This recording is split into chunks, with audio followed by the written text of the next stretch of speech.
කාලෙන් කාලෙට තරුණයාට තමයි දෝෂාරෝපණය එන්නේ. මොකද තරුණයෝ හරි පිබිදීමක් තියෙනවා. ක්‍රිස්තුස් වහන්සේ විටක කියන යෞවනේ නැගිටින්න කියලා. අද වර්තමානයේදී බැලුවම තරුණයෝ මුලාවටපත් වෙලා. විශේෂයෙන්ම අද තරුණයෝ මද්ද්‍රව්‍ය කියන මහා මේ වසංගතයටපත් වෙලා. කාම අපරාධ වලටපත් වෙලා. සමලිංගිකය වශයෙන්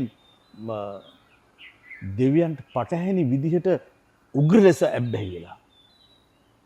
පුදුමාකාර විදිහට වරදට පැටලිලා. පුදුමාකාර විදිහට තරුණයන්ගේ ජීවිත විනාශයටපත් වෙලා. පාතාලයට බැඳෙන්නේ තරුණයෝ. යුද්ධයට බැඳෙන්නේ තරුණයෝ. සාමකාමී සිතුවිලි වලින් ඈත් වෙච්ච සමාජයක ජීවත් වෙන තරුණයෝ. හැබැයි තරුණි කොච්චර ලස්සනද? තරුණි කොච්චර ලස්සනද? ක්‍රිස්තුස් වහන්සේගේ ජීවිතය බලන්න. අවුරුදු 33ක ලස්සන තරුණයෙක්. ඒ තරුණ ජීවිතය අපි ආදර්ශයට ගමුකෝ.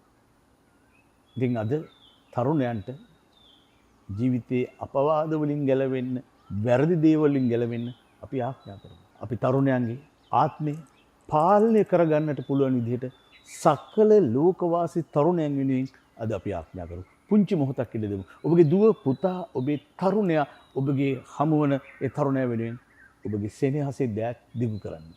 ඔවුන්ගේ ආත්මය දමනය කරන්නට අද අපි ආඥා කරමු.